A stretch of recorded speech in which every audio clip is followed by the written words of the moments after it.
Welcome to NTD News Today. Here are today's top stories. Border Patrol agents firing defensive shots at a woman armed with a semi-automatic weapon in Chicago. The woman and others rammed federal agents with cars. How President Trump reacted to the incident. A federal judge halts Donald Trump's plan to send National Guard troops into Portland, Oregon. What's behind the ruling and how are state leaders responding? 14 people injured and at least 2 dead after a shooting in Montgomery, Alabama Saturday night.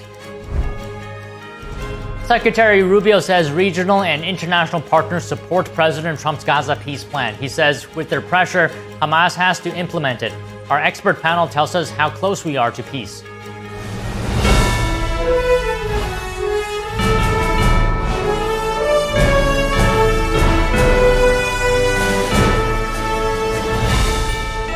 This is NTD News Today, live from our global headquarters in New York City. And thank you for joining us this Sunday. President Trump is sending 300 National Guard troops to Chicago. The White House said the move is to protect federal officers and assets there. This comes after Border Patrol agents fired defensive shots at a woman armed with a semi-automatic weapon. The woman, Marimar Martinez, and 9 other drivers rammed and boxed in federal agents using their cars. Martinez is a U.S. citizen and was allegedly named in a federal bulletin last week for doxing agents. She took defensive fire from CBP agents and has been discharged from the hospital. Martinez is currently in FBI custody. Anthony Ian Santos Ruiz, another driver involved in the ramming, has been apprehended. Assistant Secretary of Homeland Security Tricia McLaughlin says no law enforcement officers were seriously injured. She noted Chicago police did not assist federal agents in securing the area. Homeland Security Secretary Kristi Noem said she's deploying more special operations to control the scene. Scores of protesters faced off against federal immigration agents following the incident. Illinois Governor J.B. Pritzker called Trump's action to deploy National Guard troops to Chicago outrageous.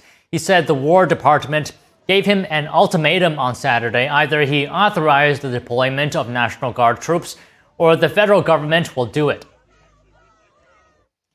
Illinois Governor J.B. Pritzker says the Department of War gave him an ultimatum to call up the National Guard or they will do it. Pritzker called the order outrageous and said it's un-American to demand a governor send troops, quote, within our own borders and against our will. He said the administration intends to activate 300 National Guard troops. He added that there is no need for the military on the ground. U.S. President Donald Trump's administration froze $2.1 billion in Chicago transit funding on Friday, starving another strongly Democratic city of funds as the government shutdown entered its 3rd day. Here is more. U.S. President Donald Trump's administration froze over $2 billion in Chicago transit funding on Friday. It's an attempt to starve another Democratic stronghold of funds coming as the government shutdown entered its 3rd day. Budget Director Russ Vought said the Chicago money earmarked for elevated train lines had been put on hold to ensure it was not, quote, flowing via race-based contracting. The administration cited the same reason for halting transit projects in New York on Wednesday. Chicago and New York's projects were flagged because they have used government initiatives that promote contracting opportunities for minority and women-owned businesses. Both projects received funding from the Biden administration. The Trump administration has, as of Friday, frozen at least $28 billion in funds aimed at Democratic cities and states. The White House said later in the day it was also identifying funds that could be withheld from Portland, Oregon. I just spoke with the president about this, and he has directed his team here at the White House to begin reviewing aid that can potentially be cut in Portland. We will not fund states that allow anarchy. In Washington, the shutdown stalemate showed no signs of ending. A major legal setback for President Trump. A federal judge has temporarily blocked his effort to send National Guard troops into Portland. The court says Trump's move likely overstepped his authority and infringed on Oregon's sovereignty. Trump said he was federalizing the Oregon National Guard to restore order and protect immigration facilities, calling Portland war-ravaged amid ongoing protests. Despite that, U.S. District Judge Karen Immergut issued a 14-day restraining order halting the deployment of about 200 Oregon National Guard soldiers. She ruled that Trump's claim of Portland was untethered to the facts, claiming the protests there have not been significantly violent. Oregon's governor and attorney general praised the decision, calling it a victory for state rights and the rule of law. The Trump administration is expected to appeal. 14 people injured and at least 2 dead after a shooting in Montgomery, Alabama, Saturday night. Police said 3 victims remain in life-threatening condition and asked the public for help identifying those responsible. Montgomery Police Lieutenant Tina McGriff said detectives are actively pursuing leads and reviewing evidence, including witness statements and surveillance footage. Chief James Grabois told reporters 2 parties opened fire on each other in the middle of a crowd, without concern for bystanders. The incident happened in Montgomery's tourist hub after a college football game. If you have information that can help authorities, call Central Alabama Crime Stoppers at 334-215-7867. Meanwhile, Sunday morning, U.S. Secretary of State Marco Rubio says there are 2 phases to make it through on President Trump's Gaza peace plan. The first piece of it, which was very clear from the letter and Hamas's responses, they have agreed to the president's hostage release framework. And what needs to happen now, and they acknowledge in the letter and their responses, there now needs to be meetings which are occurring even as I speak to you now, and hopefully will be finalized very quickly on the logistics of that. Both Israel and Hamas have claimed that they are preparing for the hostage and prisoner exchange. There are 48 hostages still held in the enclave, with 20 to be still alive. The second part of it, it's even harder, and that is the long-term piece.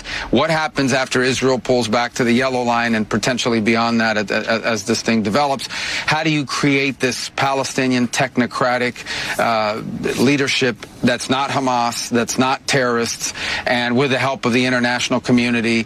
How do you disarm any sort of terrorist groups that are going to be building tunnels and conducting attacks against Israel? How do you get them to demobilize? All that work, that's going to be hard, but that's critical, because without that, you're not going to have lasting peace. Hamas did not address disarmament, a critical point in President Trump's plan. Meanwhile, the terror group appears to agree to hand over administrative control of the Gaza Strip to an independent body of technocrats. It is still unclear if Hamas will agree to play no part in that body, as the plan stipulates. Look, this is a plan that the president put forward, but let's remember, it has the strong support of the UAE, of Qatar, of Egypt, of Saudi Arabia, the Turks, Indonesia, all these others. So there's a lot of international pressure on Hamas to make this happen. The proposal envisions a future technocratic administration for Gaza that includes Palestinians and experts from other countries. That body would be overseen by the Board of Peace, composed of various heads of state and chaired by President Trump. The plan also states no one will be forced to leave Gaza, and those who do can return. Experts say the president's plan for peace in Gaza could work with or without Hamas. President Trump says we have to get the final word down in concrete. He set a deadline for Hamas to respond to his plan Sunday at 6 p.m., 2 days before the second anniversary of Hamas's October 7th attack.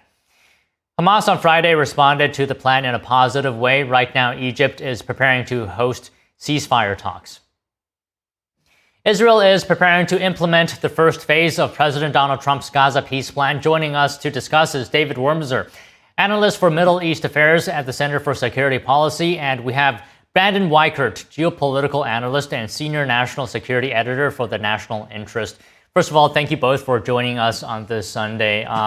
So as you both know, Hamas has agreed to a full hostage release and a temporary transfer of Gaza governance. And Brandon, I'd like to ask you, getting straight to the point here, how close are we to actual peace? Well, I think in this case, we're very close. This is a pretty serious move, in my opinion. Very unexpected, too. I didn't think Hamas would agree to a lot of this. It remains to be seen if they'll actually follow through, which is always the issue when you're dealing with a terrorist group like Hamas that uses insurgency tactics and whatnot. But I think it's a very positive step, and I think it's an indicator or an acknowledgement by Hamas's leadership that their support is waning. And even though the Israelis have killed a lot of people in Gaza, not all of whom were terrorists. The fact of the matter is, I think Hamas has been weakened sufficiently. But I also think this is an acknowledgement by Israel that their original claims that they were going to go in and reoccupy Gaza indefinitely I think they're realizing that's not the best play here, and it's not. Okay, David, the last time I remember that you and I spoke, you were talking about perhaps you had your doubts about full peace. What is your analysis now, given everything that's happened so far? Well, I think Brandon is correct in sort of outlining the tactical deterioration of Hamas's position, both diplomatically and militarily. And also, by the way, the pressures on Israel. But at the same time, I'm not seeing a fundamental shift in ideology in Hamas, nor a real willingness to give up power. They insist that they keep some weapons, which really are not necessary if they follow through the letter of the agreement, which is that they have to give up power and those leaders should be removed to exile and removed from Gaza. They don't need weapons to do that. They're also playing games with withdrawals and the release of hostages, saying some are under Israeli control, areas are under Israeli control, and they can't give up the hostages until Israel withdraws from those territories, which of course violates the agreement as well, especially since they could just tell the Israelis where they are. They don't need Israel to withdraw to give up those hostages. Now, that all is really the way of negotiating we've seen with Hamas and some of its sponsors for a long time, which is the devil's not only in the details. There's generally, we saw this with the Syrian attempts at Syrian peace in the late 90s. They agree in principle to everything, say they make the strategic decision for peace. But then the real no comes in the niggling over details. And that's what we're seeing now. And what we're really seeing is a battle right now, which is who is blamed for its eventual collapse and who and how much can Hamas navigate to survive this as the real force behind the structure. One of their key demands is that that the Palestinian authorities brought in with a Palestinian-only government, and this goes back to a 14-point plan signed with the PLO a few months ago and Hamas, where Hamas recedes as the face of the Palestinian movement, but is in fact the power behind the Palestinian movement. Okay, so Brandon, what do you think about what David said? Are there any major concerns that you have right now that worry you about derailing these peace talks? Well, I have a lot of concerns about this. Least of all, I'm not a fan of Hamas. I don't think they're a group we can trust, or certainly Israel. But this is one of those situations where neither side has a choice. And I think it's interesting that the Israelis are even entertaining this. And I think it's an indicator, as I noted at the start, that the Israelis are realizing their situation is deteriorating if they go forward with these Hamas or these Gaza occupation plans. I'd like to also just add an inject here. I actually believe this is a larger strategic, dare I say, feint on the part of the U.S. and Israel. To me, it looks a lot like the U.S.-Israeli side is getting ready to open up what very well may be the final hammer down on Iran. And Iran, of course, is a major backer of Hamas and Hezbollah and the Houthis. And so this might be a smart move to sort of close down an unwanted front as Israel has to redirect the bulk of its forces toward preparing to very soon launch attacks that could be decapitation strikes on Iran. And therefore, they have no choice but to close down these fronts in Gaza because it's a drain on resources. Okay, so David, you said earlier that you don't see a change in ideology from Hamas. I mean, do you see no progress here? How do you look at Hamas willing to commit to the terms of the hostage and prisoner swaps? Well, I see some tactical flexibility to survive. I don't see any change in goal. Their goal is anchored to the very fundamental belief they have, and they're true believers. We have to respect that they really do believe what they think, and their ideology is such it cannot come to terms with Israel, cannot come to terms with even negotiating with Israel.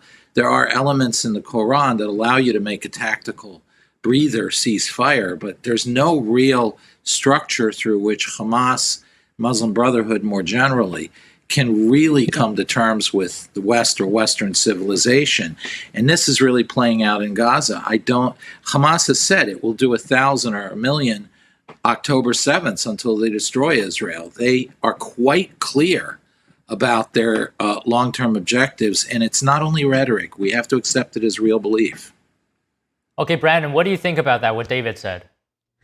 Well, I think that he's 100% correct on the ideological underpinnings of Hamas. They are part of the Muslim Brotherhood network, which is sort of the mothership for all of these jihadi groups, including Al-Qaeda and ISIS and even Jelani's movement in Syria.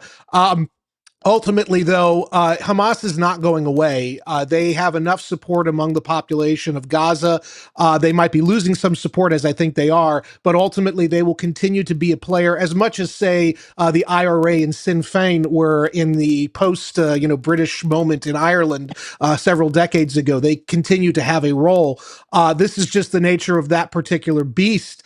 Neither Israel nor the United States have shown any capability to truly destroy and defeat Hamas as an ideological sort of, flag of resistance.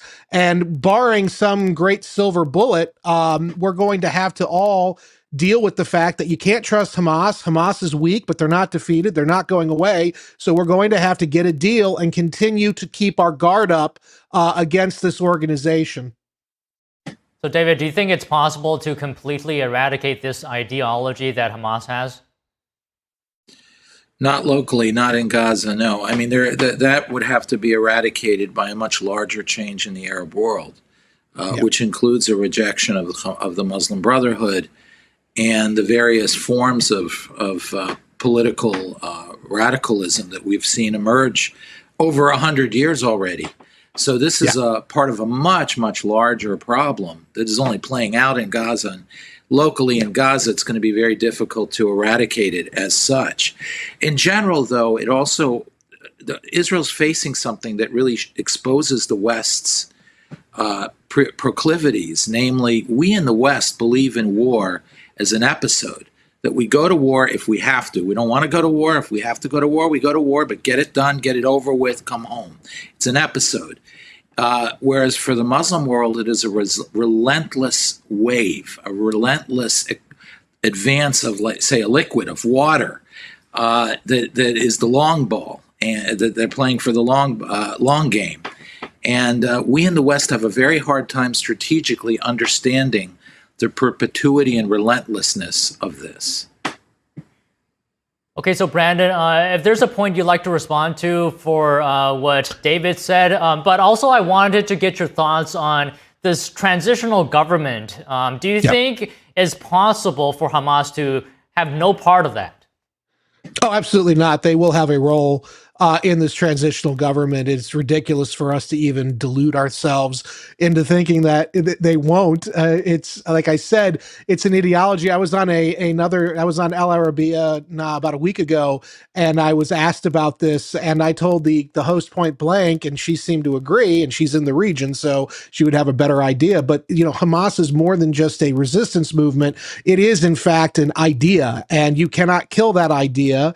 And part of the reason it's an idea is the religious factor, but also it's the problem set of you now have the Palestinians who have wanted their own state, but it is not in the interests of Israel, and maybe not even in the interests of the West, contrary to what the Europeans think, to allow for a Palestinian state to be created, because it will be a terrorist state one way or the other. It will be like a Somalia or an Afghanistan, only on the Mediterranean Sea, which is not good. The best we can do, to run with the analogy of the water, is to build a giant dam, if you will, to stop that water from overflowing, which is why I think the Israeli initial idea of going in and invading Gaza was really bad. It would have drained their resources, and I hope they don't follow through on those threats. They're going to pivot and hit Iran, I think. I don't know if it will be effective, because Iran has certain capabilities that nobody's talking about in the Western press, but we should be, that they didn't exercise in that first round of fighting in June.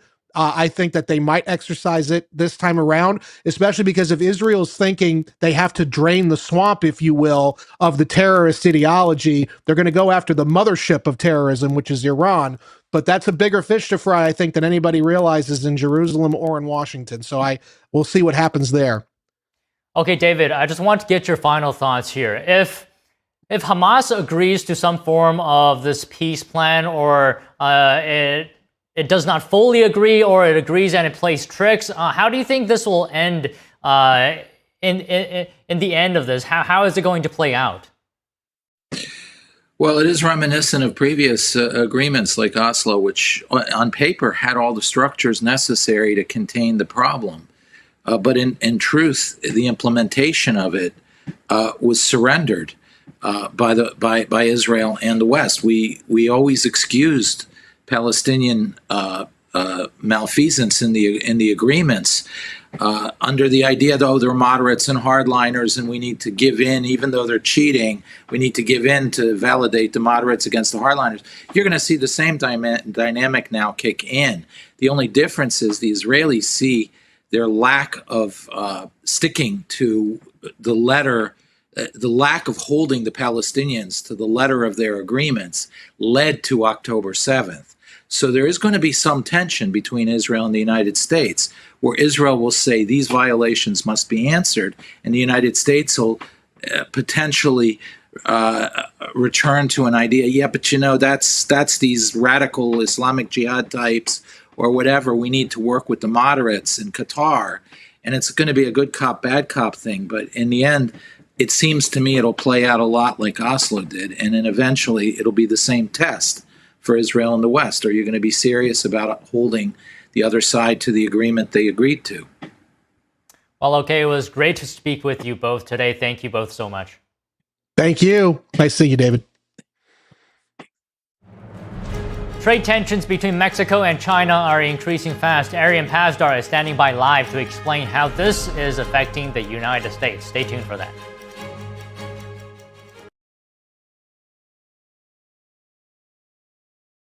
I trod on my glasses yesterday, and I had to pay up front for a new pair that I can't even pick up for another 10 days. So I looked for another way, and I found Select Specs. I ordered online. My new glasses just arrived this morning, and I can pay over the next few weeks. This is the way to buy glasses. See now, pay later with Select Specs. Next day delivery and deferred payment options only at selectspecs.com. So at the age of 5, I was sexually molested. I had my first child at the age of 15 and became homeless at the age of 16. The scariest part about not having a place to live was having a child and not having a place to live, and not knowing where our meal was going to come from and where we're going to sleep. To be homeless as a teen, I didn't ask for that. No young person should ever have to worry about having a safe place to sleep at night, or a warm meal to eat, or whether anyone cares about them. 1 in 10 young adults will experience a form of homelessness this year, and that's unacceptable.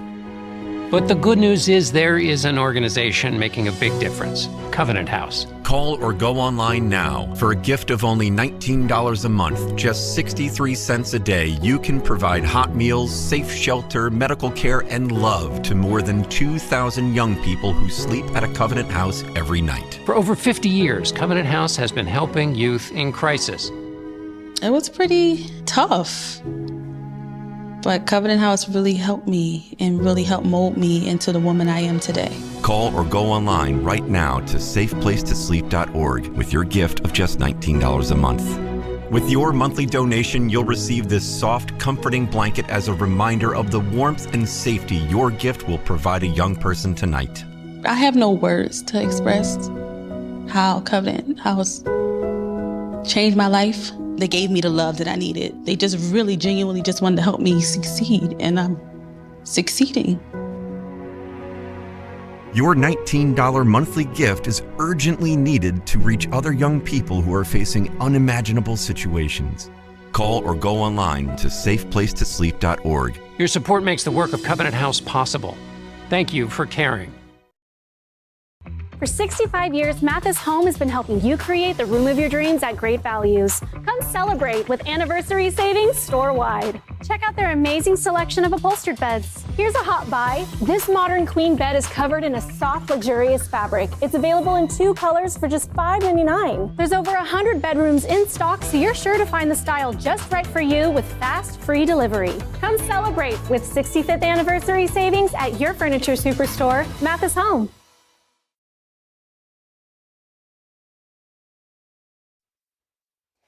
President Trump addressed reporters before leaving the White House to attend the Navy's 250th birthday celebration in Norfolk, Virginia.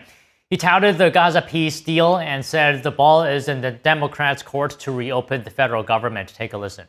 Sounds like a good idea to me. Mr. President, according to your plan, the Palestinian Authority may control Gaza the day after Hamas. Now, can you please explain me what is the purpose by doing this if, according to Israel, they are paying to terrorists, they're paying salaries to terrorists? Who you with? Channel 14 Israel. My name is Libby. Well, it's a great deal for Israel, and it's a great deal for everybody. And you want to get your hostages back, right? You want them back, or do you not want them back? And it's a great deal for Israel. It's a great deal for the entire Arab world, Muslim world, and world. So we're very happy about it. Go ahead. When do you think the hostages will start being freed? I think very soon. They're in negotiation right now as we speak. They've started the negotiation. It'll last a couple of days. We'll see how it turns out, but I'm hearing it's going very well. President, are you open to extending the Affordable Care Act subsidies? We want to fix it so it works. It's not working. Obamacare has been a disaster for the people, so we want to have it fixed so it works. Follow the judge's order in Portland. We're going to look at that. It was amazing. Portland is burning to the ground. It's insurrectionists all over the place. It's Antifa. And yet the politicians who are petrified. Look, the politicians are afraid for their lives. That's the only reason that they say, like, there's nothing happening. And you've seen it. The place is burning down, and they pretend like there's nothing happening.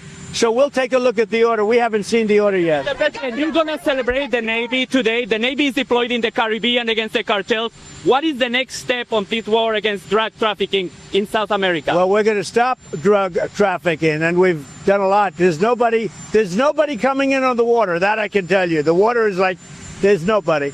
There's no drugs coming in on the water, and we'll take a look at what phase 2 is. Made a big difference. Are you open to flexibility on the Hamas plans? We have very little. We don't need flexibility because everybody's pretty much agreed to it, but there'll always be some changes. But the Hamas plan, I tell you, it's amazing. You're going to have peace, if you think about it, peace in the Middle East for the first time in, they say, really 3,000 years. So I'm very honored to be a big part of that. Look, they've been fighting for a plan for years. We get the hostages back almost immediately. Negotiations are going on right now. Will probably take a couple of days, and people are very happy about it. Sir, on government shutdown. A federal judge you appointed blocked decisions in Portland. Well, it's an info that I wasn't served well. If they put judges like that on, I wasn't served well by the people that pick judges, I can tell you. Things like that are just too bad. I appointed the judge and he goes like that. So I wasn't served well. Obviously, I don't know the judge, but if he made that kind of a decision, Portland is burning to the ground. You have agitators, insurrectionists. All you have to do is look at the television, turn on your television, read your newspapers. It's burning to the ground. The governor, the mayor, the politicians are petrified for their lives. And you have a judge like that, that judge ought to be ashamed of them. Governor, you say you're targeting the worst of the worst, but Governor Bristow said that most of the people ICE have taken in he ain't criminal conviction, so which is it? He's wrong. Number one, he's wrong. Number two, I really believe he's afraid for his life somehow. When you can have 40 or 50 people killed over the last couple of months, hundreds of people wounded, there's no place like that in the world. Hundreds of people wounded, 50, 55 people shot. and killed. And Pritzker gets up and says, what a wonderful place it is. They need help. Washington, D.C. is now a safe place. You're not going to get mugged or hit. You're not going to get raped. You're not going to get anything. Washington, D.C. went from a hellhole to a safe place. I love the way you nod. Is it true, though? I mean, a lot of the people right here were mugged, reporters. And you know what? You're safe now. Nothing, we've had no crime. It took 12 days to solve the problem, 12 days. And we're going to do that in Chicago. We're going to do that in Portland. Now, Portland's different. That's a bunch of paid insurrectionists. But you have a lot of paid people in Chicago, too.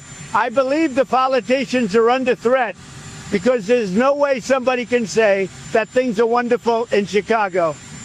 Almost 55, I think it was 55 people over a short period of time have been murdered in Chicago, have been shot. 222 people over a short period of time have been hit, have been wounded, not died. But 55 people died over a short period of time. You're telling me there's no city in the world like that. We're going to straighten it out. And I think that Pritzker, he's not a stupid person. I think that Pritzker's afraid for his life. Than Obamacare subsidies. We want to make it better. What about the layoffs? You couldn't. Well, I call them Democrat layoffs. They're Democrat layoffs. They're causing it. We're ready to go back. You know, we have a record-setting economy. We have a record-setting country. Prices are way down. We're doing better than the country's ever done. And the Democrats hate seeing that. It's up to them. Anybody laid off, that's because of the Democrats. Thank you. Fine. Let's go. Trade tensions between Mexico and China are increasing, affecting the United States. Mexico is launching anti-dumping investigations into Chinese products while also building a tariff wall against China. The Chinese Communist Party is retaliating against Mexico and the U.S. Let's now bring in our Latin America correspondent, Arian Pastar, who's standing by live. Arian, thank you for joining us. Good to see you this afternoon. What exactly is happening? From Mexico, which I just mentioned. Right, China launched the exact same investigation into pecans from the United States last week. And, you know, the tariffs that Mexico is planning to impose on China, many see this as a united tariff wall, the US and Mexico against China. So what is the CCP doing? It is now retaliating or trying to retaliate against the US and Mexico at the same time. Another great example of that is soybeans from the US. China has stopped buying soybeans from American farmers. Those farmers are now sitting on those beans, trying to sell them to countries like Nigeria, Vietnam, and even Bangladesh. Just this week, the White House was asked about that situation. Okay. All right, Arian, thank you. Okay, we're going to take a quick break now. We'll be back with more news. Stay tuned.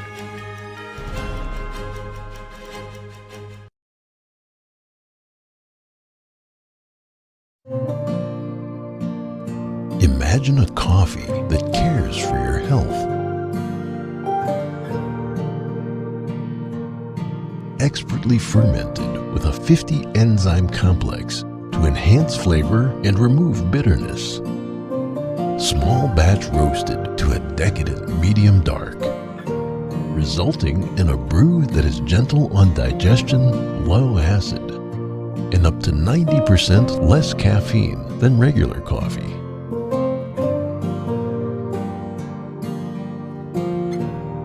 Try America's first enzyme fermented coffee today.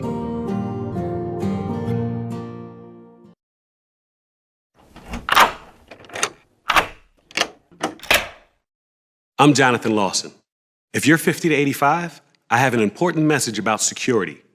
Write down the number on your screen so you can call when I finish. The lock I want to talk to you about isn't the one on your door. This is a lock for your life insurance, a rate lock that guarantees that once you're insured, your rate can never go up at any time for any reason. But be careful. Many policies you see do not have one.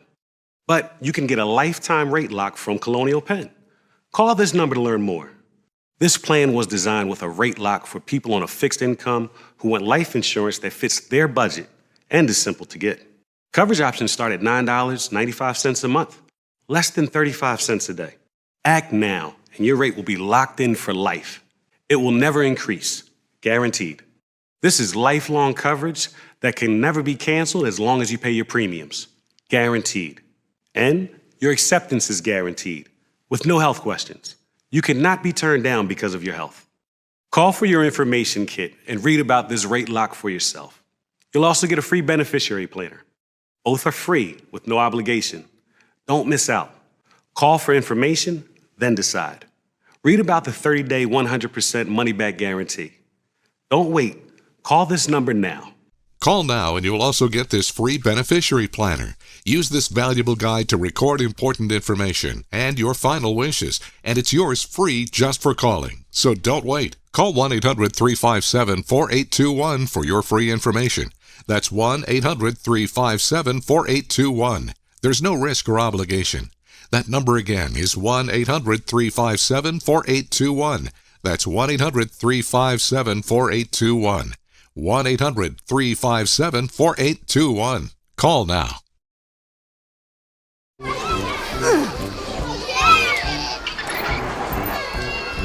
If you love them enough to crawl into a play place to get them to come down, then surely you'll check nhtsa.gov/the right seat to make sure they're in the right car seat.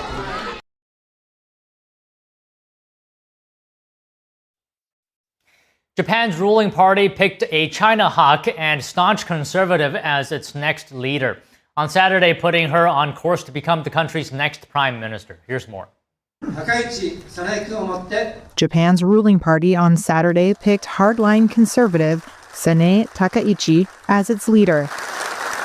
And with that, Takaichi is on course to become the country's first female prime minister, in a move set to jolt investors.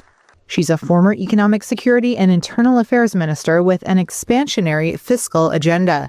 And compared to her main competitor, she offered a starker vision for change. Rather than being happy, I feel like the tough work starts here. All of us together have a ton of work to do. We have a lot of policies to execute speedily. The Liberal Democratic Party elected Takaichi to regain trust from a public angered by rising prices and drawn to opposition groups promising stimulus and clampdowns on migrants. Here's Tina Barrett, professor of political science at Tokyo's Sophia University. So I think the election of Takaichi probably reflects a shift towards the right, a more sort of nationalist type of politics in Japan, which has been going on really, I think, probably since the 1990s, so it's not a new trend.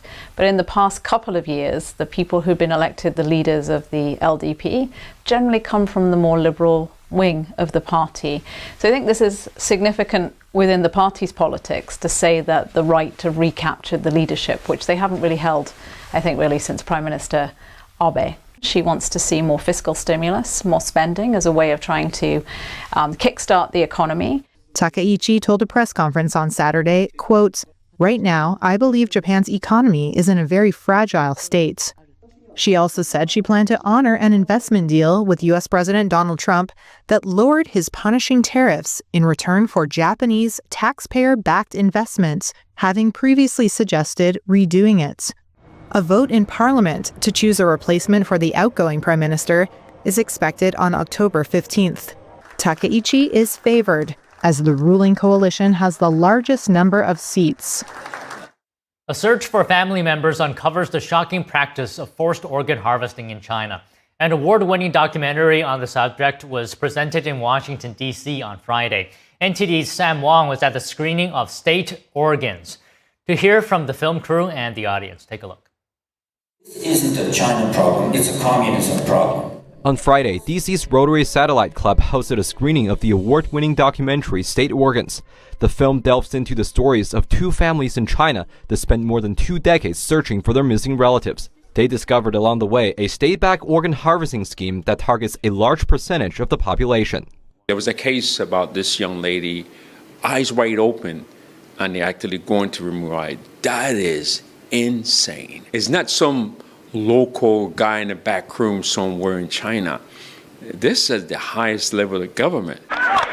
The main target of this human rights violation is Falun Gong, a spiritual practice based on the tenets of truthfulness, compassion, and forbearance. Since 1999, practitioners of Falun Gong or Falun Dafa have been subjected to a nationwide persecution campaign.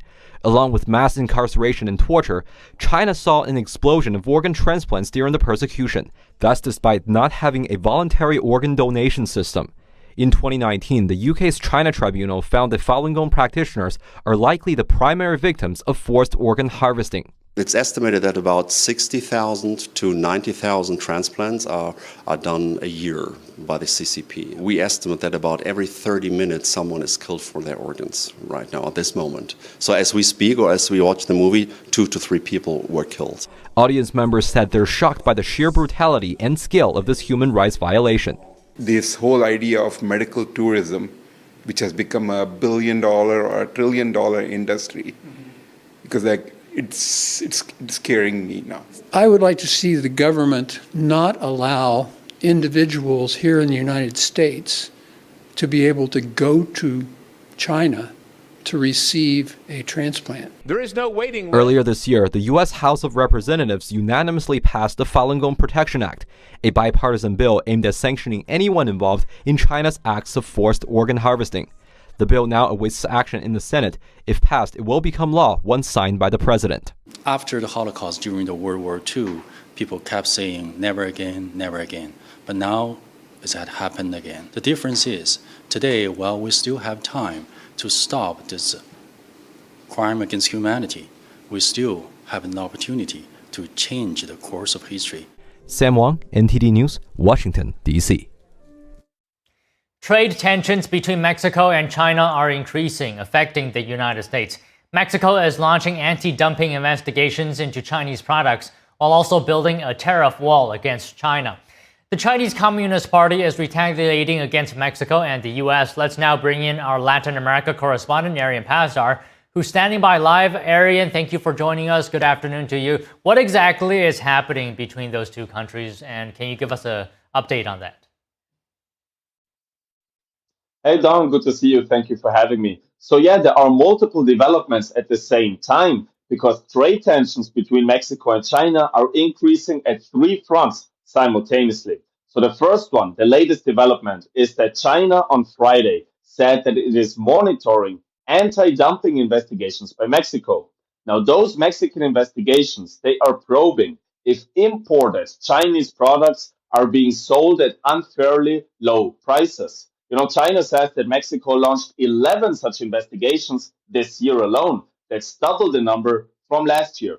So the second point is that just last week, China announced also launching anti-dumping investigations into pecans from Mexico. So that seems like that's in retaliation to Mexico, but we don't know for sure, right? And now the third and most important point, probably, Don, is that Mexico wants to impose major tariffs on China. So Mexico is seeking to impose additional 10 to 50% tariffs on all countries that don't have a trade agreement with Mexico. However, this will mostly affect China.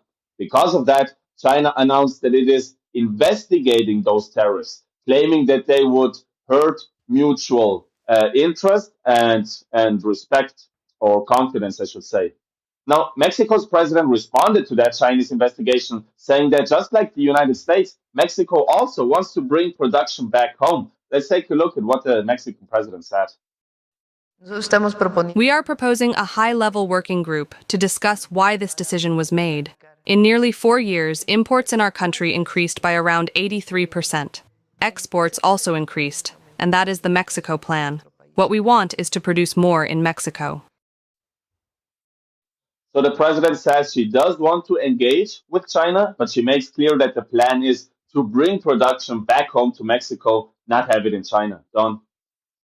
Right, Arian. And how does this affect the United States? Does it impact us only because we trade a lot with both Mexico and China, or is there more to it? No, there is more to it, Don. So China is actually directly involving the United States in all of this.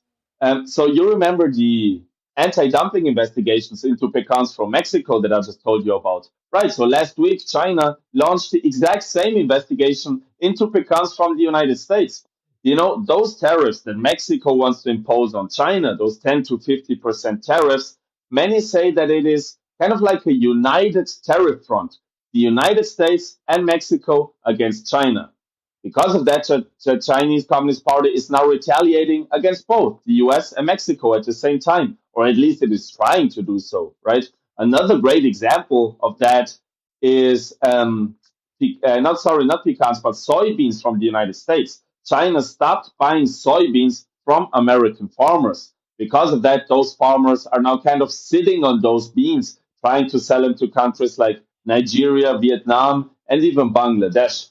And the White House actually commented on this just this week, saying that the US and the Trump administration will make sure to support those American farmers. Let's take a look. Supporting America's farmers and doing what's best for them is at the top of the president's priority list, and it's at the top of the list for this administration right now. There have been several very high-level meetings on this very topic.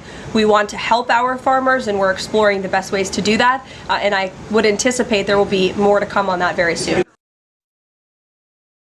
So there we go, Don. Trade tensions between Mexico and China are rising on those three fronts. And as you see, also affecting the United States.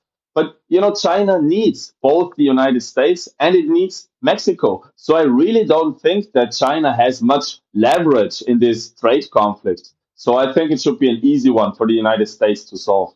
Don? Well, all right, Arian, thank you so much for that report. Coming up, are you or a loved one feeling stuck or in a rut? An inspiring guest shares his story from overcoming addiction to achieving entrepreneurial success. We have that after this break.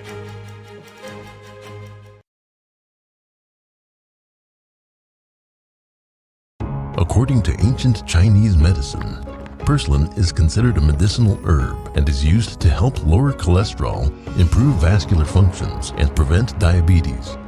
Perilla seeds can nourish the lungs and spleen. It is used to treat asthma and improve pulmonary functions.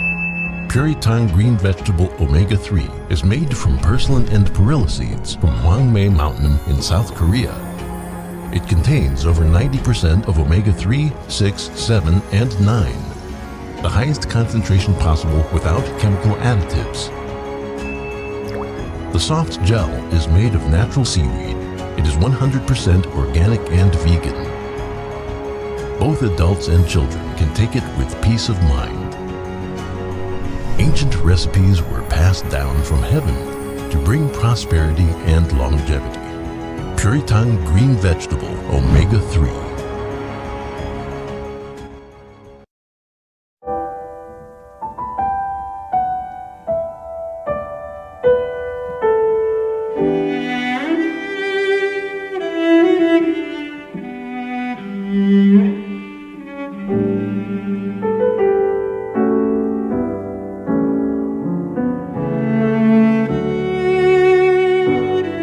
大提琴不仅仅是一件乐器，它是有生命、有感情的，需要我们精心的照顾。往往我们一个小小的动作，可能都会对人情绪产生微妙的影响。天音的品牌是福星，我们对于传统的理念很荣幸被神韵艺术团选为指定供应商。时间是酿造音色的不可替代的陪伴。我跟大提琴已经有60多年的友情了，每一把琴都有它自己的个性，熟悉它，才能真正发挥它的潜力。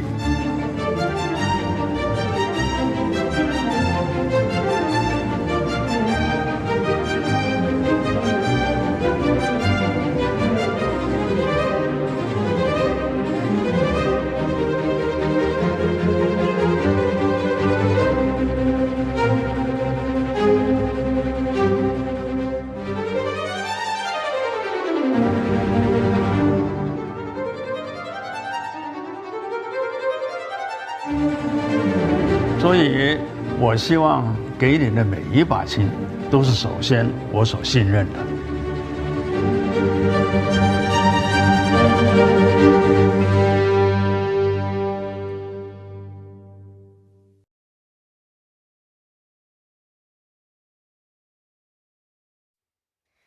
For those in a dark place due to addiction or life challenges, moving forward can seem daunting. NTD Stefania Cox and Carrie Dunst spoke to someone who has a lot of experience on this topic. He is John Bayer, author of the book Live a Little Better. From addiction to sobriety, and from starting a bootstrapped business to leading one of the largest moving and storage companies on the East Coast, he's now a family man and advocate for families with autistic kids. Take a look. John, thank you so much for joining us. You have a very unique perspective, and what caught my attention just in the opening of the book is this very profound analogy about how when someone moves house, it's actually a metaphor for life in and of itself. And I was hoping you could start there and share your thoughts on that. Yeah, when you move, you're shedding a new skin, and you're moving on, and you're changing your environment completely. You're changing yourself. You don't even realize your daily routine is going to change. The dry cleaner that you use may change. Everything is going to change from something benign like that, meaningless like that, to other things in life. And moving is more than you think.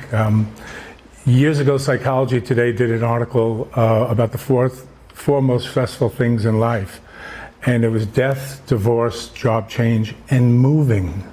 Wow. So yes, hold on to your seat when you move. Right.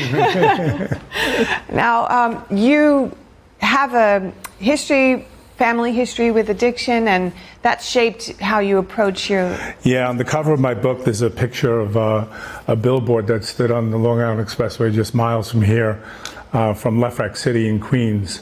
I grew up in Lefrak City, and my parents had gotten divorced right before we moved into that complex. And we saw poverty there. We saw my parents' addictions, and it wasn't going to happen to me. But I picked up a drink, and I don't know if it's genetic or environmental, but I became an alcoholic myself, and here I am today. I'm sober, though. I'm glad to say. Yeah, so addiction runs deep in my family. And for those who are in that exact position of addiction, or just another rut, your story is very inspiring because it shows that you can turn the page and start afresh, just like your moving analogy. And I was hoping you could share sort of how you found the strength to do that, and what message you have for people around being able to overcome adversity and addiction. I didn't realize this when I wrote the book. I realized this after I wrote the book, that that billboard, Live a Little Better, speaks to increment and one day at a time, which we've all heard that term, which comes from, you hear it associated with Alcoholics Anonymous and the other addiction programs, is also incremental, obviously. And I have a son with autism, and when you teach somebody who has autism, you break it down into what they call discrete trials, into these little pieces. For instance, we couldn't get him to utter any sound whatsoever, let alone speak a word, 3-4 years old, nothing. And we finally got him to say, ah, for apple. Apple was his first word. And we jumped for joy. And it was an increment. And I realized that things get accomplished incrementally. Incredible. I imagine the lessons that you've learned through that experience have also filtered into your other life experiences. You've led a business now called Men on the Move that has grown and grown. And I'd love to hear your thoughts about entrepreneurism in reflecting the lessons you've learned. I used to be on the trucks myself. I've done hundreds of maybe thousands of moving jobs myself. And when you're on the job, you feel like it's never going to be done. When the truck is packed, it could be cold, it could be getting dark out, winter is coming. I think about my men working, 5, 6 o'clock, it's going to be dark and cold out soon, And I thought about how you must complete the task. And we literally brought something from point A to point B. And that became a metaphor for everything I did, is you have to bring it to completion. So when I started something, that let me go, well, no, you're going to see it to the end. And that always spoke to me on some subconscious level, and then on a conscious level, I realized that was helping me achieve things. That's very powerful, yeah, like just to pick a goal and try to complete it. And I want to see how that has parlayed into your stewardship of the autism cause. You talked about your child struggles with autism, but instead of just focusing on your own family, you're now actually giving back to the wider community and the autism community. Yeah, my wife and I have been, we've worked tirelessly for not just for my son, but for the community. My wife became president of the school board out in North Shore, Long Island, North Shore Schools for years. She was there, and she made some big inroads and big changes there, not just for the disabled people, but she even, got a new bus depot because she was a business person. She's the controller of Men on the Move. I call my wife my controller with or without the P. She's not crazy about that. Maybe we could edit that out. But so she's a dynamo, and I was the first president of the first chapter of Autism Speaks on Long Island. We've always helped facilitate their walk in donating the trucking services and the moving services, because up to 25,000 people will show up to that walk. Wow. And that's a big task there. And we've done countless things. Now, my son-in-law started a company that called Spectrum Designs that employs over 40 adults on the spectrum, neurodiverse people, who do embroidery and silk screening and hats and mugs and things like that. My son works for my son-in-law. I sit on the board of that. My wife sits on the board of the sister organization, the Nicholas Center, and we're still giving back. We're still doing those things. And, fantastic. And John, as we start to finish up, I'd really like to understand, what motivated you to pass your experience on in this book, and who you're hoping it will reach and help. The 12th step of the 12 steps of Alcoholics Anonymous say we will practice these principles in all our affairs. And there's another saying that goes around the rooms all the time that says, in order to keep it, you have to give it away. So we're just giving back, and just sharing my experience, my strength, and my hope with somebody. It's the most rewarding thing in life that you can do, is helping somebody else who hasn't been there yet, make their road a little smoother. Well, we can feel your heart in your intention in what you're doing, and appreciate you sharing that with us today. Thank you so much, John Byer, author of the book, Live a Little Better. Thank you. Coming up, a new report finds TikTok directed young users toward sexually explicit content through suggested search terms. An expert breaks it down after the break.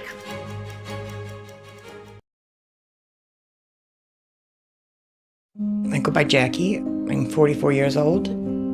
I had 3 kids at the time and single mother. I was working 60 hours a week, still couldn't pay the bills. I'd skip meals so that they could eat. It's been hard because one thing falls into place, 10 things fall out of place. I just can't do this alone and make it work. 1 in 5 children face hunger in America, and food costs are rising. But everyone needs nourishing food to thrive, and they can when we work together so our neighbors can feed their families. Call or go online right now to join Feeding America with your gift of just $19 a month, only 63 cents a day.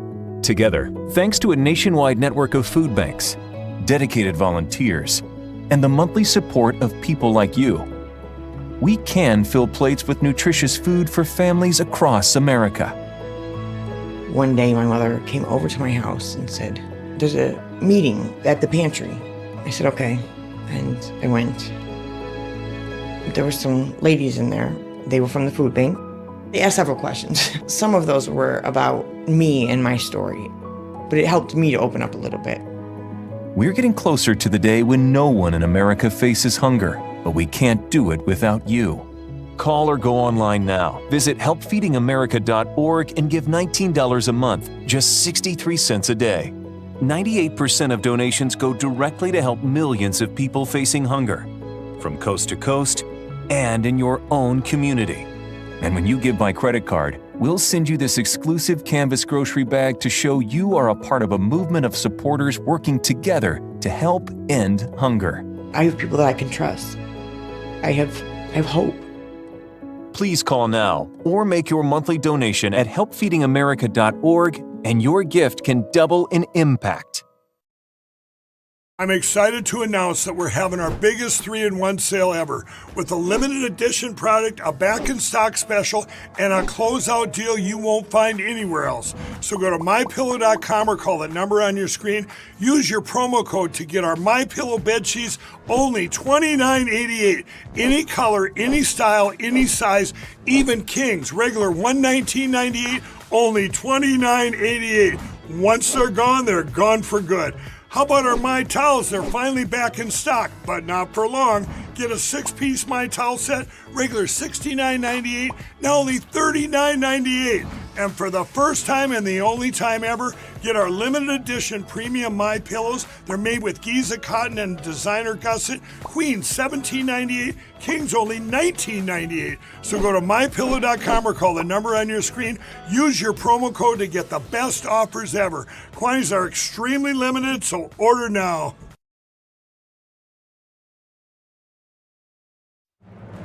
Welcome to NTD News Today. I'm Don Ma. Here are today's top stories. Border Patrol agents in Chicago firing defensive shots at a woman armed with a semi-automatic weapon. The woman and others rammed federal agents with cars. We have President Trump's reaction. Secretary Rubio says regional and international partners support President Trump's Gaza peace plan. He says with their pressure, Hamas has to implement it. A new report has found TikTok directed young users toward sexually explicit content through its suggested search terms. An expert breaks it down.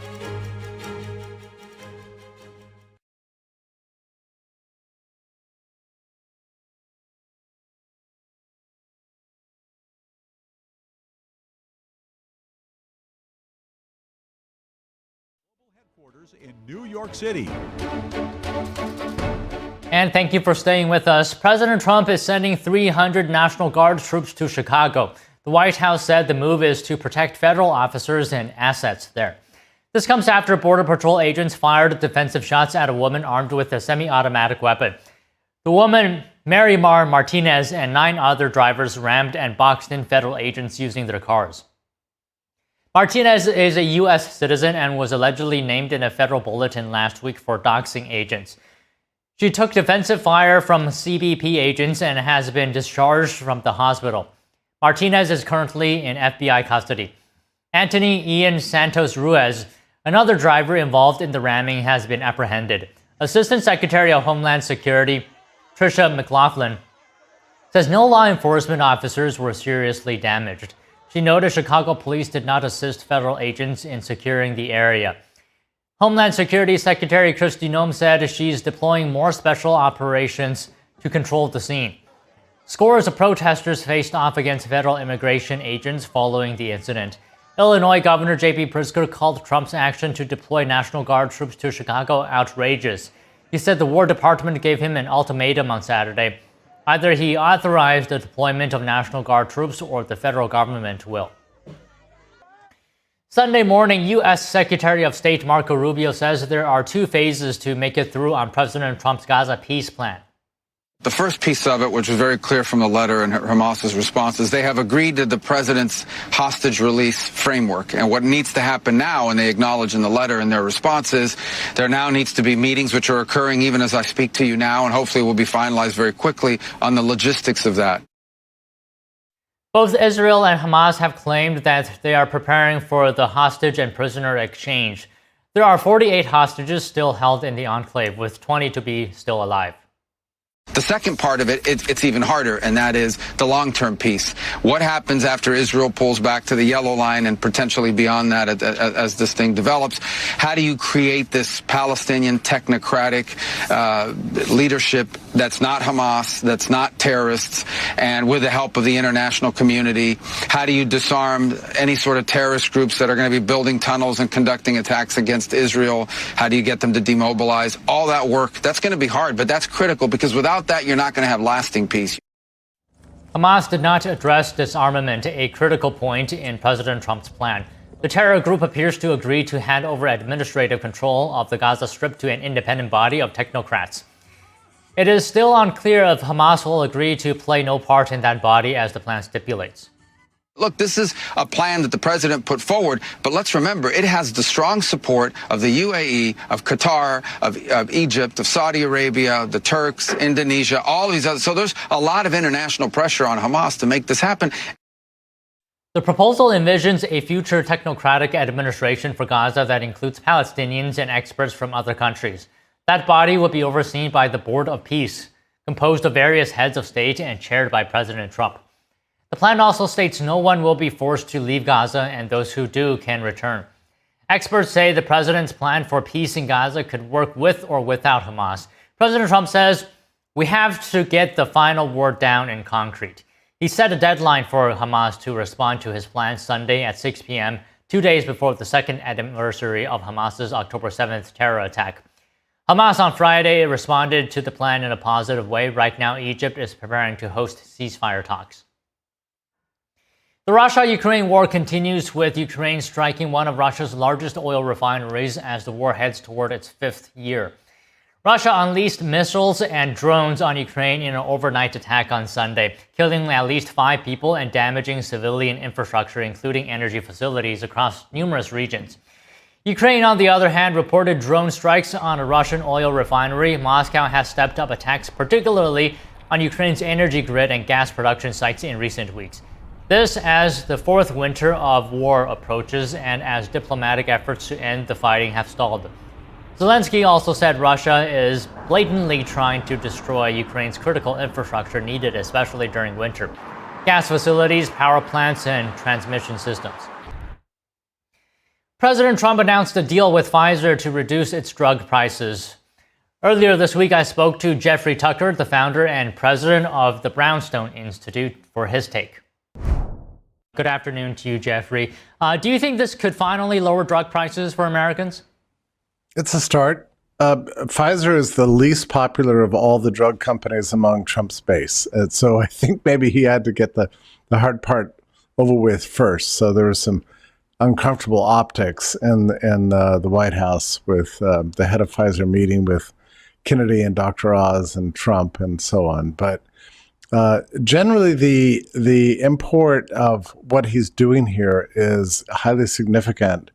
The backdrop here is that in the U.S., drugs are sometimes 10 times more expensive, twice and 10 times more expensive than the same drug, and just across the borders. And every American who's traveled to the UK, Mexico, or Canada, or the Far East, knows this. They could get the same drugs vastly cheaper in foreign countries, and it raises the question why. And the reason is that the U.S. government has not negotiated these prices downwards. So it ends up that the U.S. is subsidizing everybody else in the world, and the drug companies are perfectly happy with this. Well, he put out an executive order in consultation with his public health team earlier this year that just said, look, the U.S. is not going to pay any more for these drug prices, meaning Medicare and Medicaid, which feeds into what the private insurers are willing to pay, which is how these costs are determined. That's how prices are determined. He said, we're not going to pay any more than the lowest price in other favored nations around the world.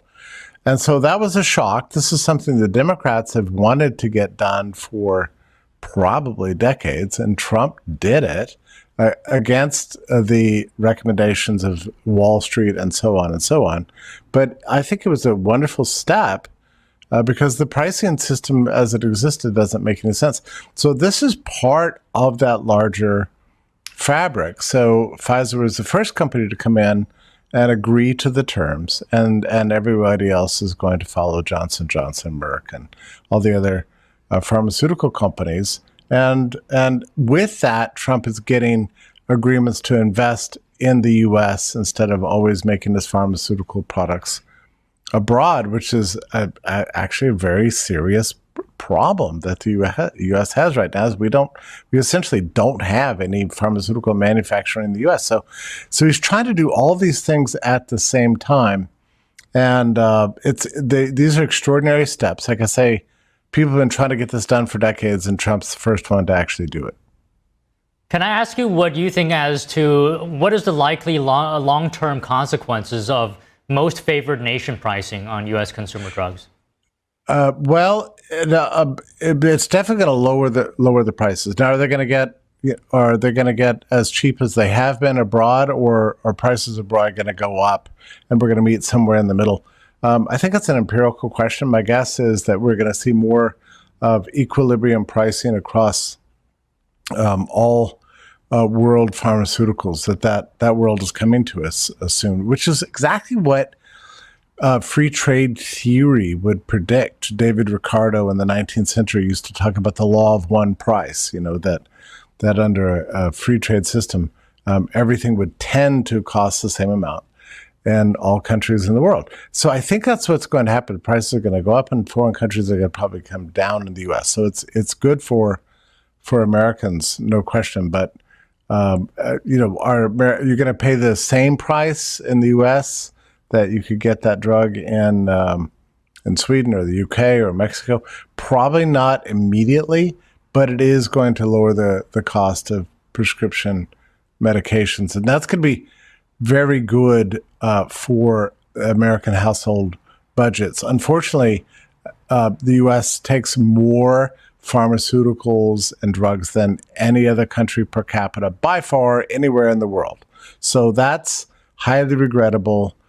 This is a serious problem that RFK is dealing with. But in any case, it remains true that this is the situation in the U.S. So it's going to be this kinds of change is what's necessary to lower the burden on the household budget and make the market function somewhat more normally. I think this is probably good news for consumers. Long term, RFK is working on doing something about reducing the addiction that Americans have and dependency that Americans have on pharmaceutical products. So it is true that President Trump is doing a lot on this front, but is there a sense of temporariness in relying on executive actions in this situation? Can you talk about what role does structural policy reform play in addressing drug pricing? Well, you've put your finger on something it's been a problem since the executive order started coming out earlier this year. The question is, well, how do we make these changes permanent?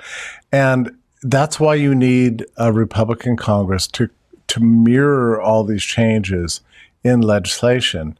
And this one's particularly problematic because essentially the pharmaceutical companies don't like what Trump is doing here.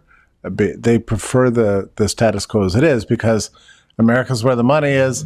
America's which is the country with generous health insurance programs that are paying unbelievable amounts of money for pharmaceutical products. Pharmaceutical companies like that.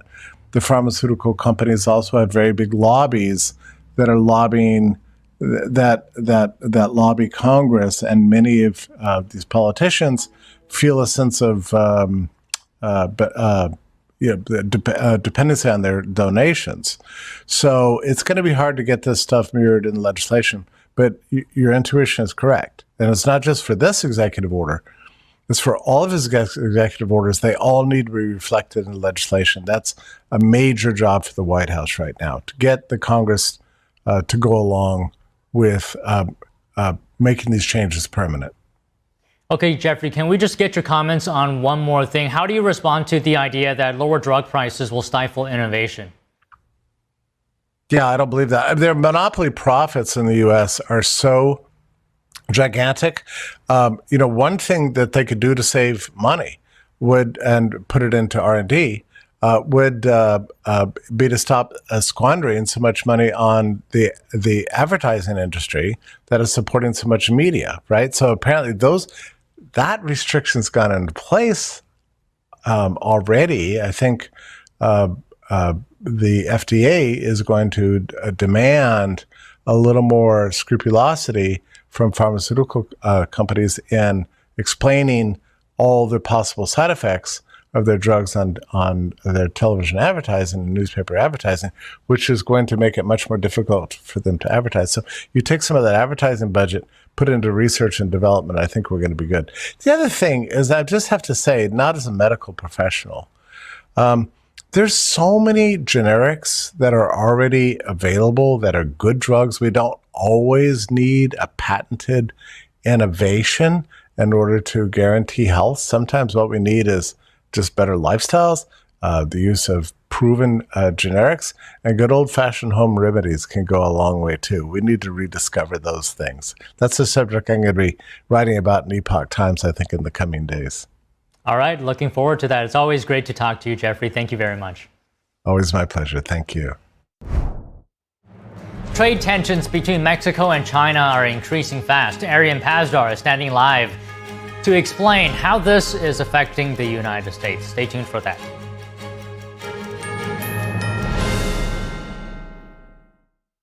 Shenyun Creations, the streaming platform from Shenyun, featuring world-class dance, past programs, and all original music.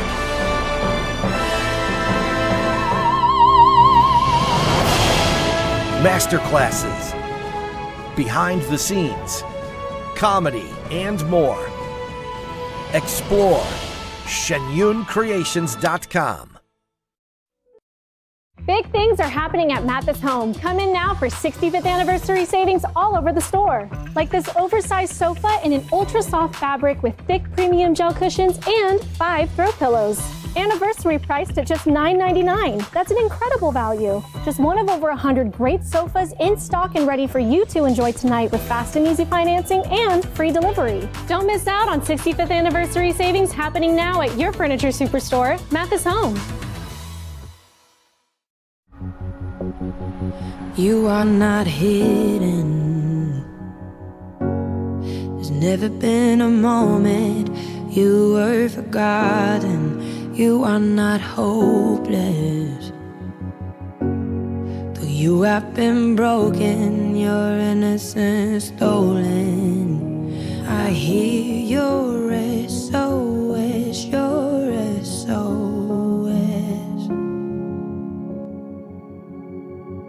I will send out an army to find you in the middle of the darkest night. It's true, I will rescue you. On streets across America, young people are homeless, abused, in danger. Covenant House is helping young people with nowhere else to turn. But the need is overwhelming. Please call or go online now with your gift of $19 a month. You'll help provide hot meals, safe shelter, medical care, and love to more than 2,000 young people who sleep at a Covenant House every night. Homeless young people are afraid and alone. Your monthly donation right now will show them they are loved and safe. I have no words to express how Covenant House changed my life. Call or go online now and give just $19 a month. We'll send you this comforting blanket as a reminder of the difference you're making in a young person's life.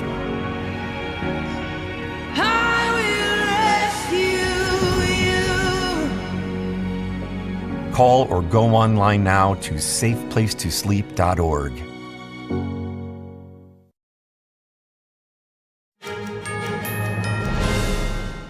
Trade tensions between Mexico and China are increasing, affecting the United States. Mexico is launching anti-dumping investigations into Chinese products, while also building a tariff wall against China. The Chinese Communist Party is retaliating against Mexico and the U.S. Let's now bring in our Latin America correspondent, Arian Pazdar, who's standing by live.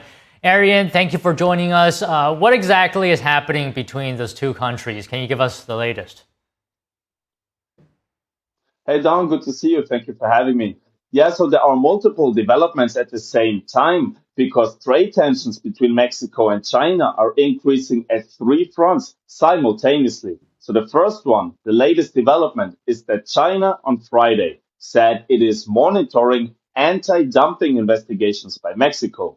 Now, those Mexican investigations, they are probing if imported Chinese products are being sold at unfairly low prices. And Mexico already launched 11 such investigations into China this year so far, which is almost double the number from last year. So that's the first one. Now, the second one is that just last week, China announced that it is also launching an anti-dumping investigation. That one is into pecans from Mexico to China. Now, this, of course, seems like it's retaliation against Mexico, but we don't know for sure, right? And the third and most important point, Don, is that Mexico wants to impose major tariffs on China. So Mexico is planning to impose an additional 10 to 50% on all countries that don't have a trade agreement with Mexico. However, this will mostly affect China. And because of that, the Chinese Communist Party says it is now investigating those tariffs, claiming that they hurt mutual interest and mutual confidence. But Mexico's president, she responded and she says that just like the US, Mexico also wants to bring production back home to her country. Let's take a look at what the Mexican president said. We are proposing a high-level working group to discuss why this decision was made. In nearly 4 years, imports in our country increased by around 83%. Exports also increased, and that is the Mexico plan. What we want is to produce more in Mexico. So the Mexican president, she says she does want to engage with China, but she does make clear at the same time that the goal is to bring production back home to her country, to Mexico, and not have it in China. Don? Right, Arian. And how does this affect the United States? Does it impact us only because we trade a lot with both Mexico and China, or is there more to it? No, great question, Don. No, there is actually more to it because China is trying to directly involve the United States in this whole situation. So you remember the anti-dumping investigation into pecans from Mexico that I just told you about? Right. Last week, China launched the exact same investigation into pecans from the United States. Those tariffs that Mexico wants to impose on China, many see this as a united tariff wall, the United States and Mexico against China. Because of that, China seems to be trying to retaliate against both Mexico and the United States at the same time. Another great example of that is soybeans from the United States. China has not been buying any soybeans from the US so far this year. Because of that, American farmers are now kind of sitting on those beans, really trying to sell them to countries like Nigeria, Vietnam, and even Bangladesh. So actually, the White House commented on that. The White House was asked about this whole situation with the soybeans and China not buying them. And the Trump administration says that it will make sure to still support those American farmers. Let's take a look. Supporting America's farmers and doing what's best for them is at the top of the president's priority list, and it's at the top of the list for this administration right now. There have been several very high-level meetings on this very topic. We want to help our farmers, and we're exploring the best ways to do that, and I would anticipate there will be more to come on that very soon. So there we go, Don. Trade tensions between Mexico and China are clearly on the rise, and they are now kind of affecting the United States as well. However, I really want to add here that China obviously needs Mexico and it needs the United States much more than it needs Mexico, but it needs both of them. So because of that, I really don't think that the CCP has any leverage in this whole situation. So I think that should be an easy one for the United States to solve. Don? Okay, Arian, thank you for that report. President Trump and Secretary of War Pete Hegseth is in Quantico today laying out new directives for the military. What's the significance of announcing it in front of military leadership? To discuss it, NTD's Steve Lance was joined by national trial attorney and former Democratic speechwriter Madeleine Somerville, along with Republican strategist Whitley Yates. Take a look. Pretty historic, significant day this morning. Pete Hegseth, Secretary of War, speaking in front of, the nation's top generals, admirals, and brass. Let's play a quick clip from that. This means at the War Department, first and foremost, we must restore a ruthless, dispassionate, and common sense application of standards. I don't want my son serving alongside troops who are out of shape, or in combat unit with females who can't meet the same combat arms physical standards as men. Whitley, military recruitment has been hitting highs since the Trump not took office, but since he's been elected, really. What impact do you think Pete Hegseth, Secretary of War's message, will have on the culture, but more importantly, the lethality and effectiveness of the military? I was stating that they are changing the Department of Defense to the Department of War, and it is signaling a complete and utter rebrand. And that rebrand centers around America being a military and a warring machine, that we're not afraid to go and to fight wars. And so including the physical fitness, making sure that women are reaching the exact same standards as the men, and making sure that their health and fitness is what comes first, I think is really important if you want to have a military that is effective on the ground. Madeline, to Whitley's point and the Secretary of War's point, neutral standards is what he was talking about. What do you make of the fighting spirit that Secretary Hegseth is presenting here, especially in front of military's top leadership? Well, it looks like the top leadership that's all there that I could see was male. Just a quick clarifier there from what I could see in those pictures. But here's my primary issue with all of it. I'm fine with a warrior ethos. I'm fine with getting excited about protecting our nation. The thing that I don't like is the lying. The thing that I don't like is pretending that the standards for combat were changed for women. They've been the same since 2016. It's the same for men and for women going into combat. So what it shows to me is that this is all pomp and circumstance. We're pretending like we need to change some regulation or rule when there's no regulation or rule that needs to change. This is all just a rebrand, as my co-panelist said. Okay, so President Trump, in a different topic altogether, has announced a drug pricing deal with Pfizer, under which Pfizer would sell its drugs to a government program at discounted rates, and then Americans could ultimately buy them online. Madeline, we'll come back to you. How significant would this be for everyday Americans who rely on treatment? I think that this is an interesting deal because I don't think we know exactly how this is going to work out. It will depend on what drugs are impacted here. It could be those kinds of drugs that they've already been working on in the Trump administration, which would be like cancer drugs, drugs for rare diseases, because those were exempt in the first tariffs from Europe, because we got some drugs for more rare diseases from Europe in particular. So this does actually have a lot to do with tariffs. Pfizer gets a deal here where they don't have to pay the 100% tariff that other companies do.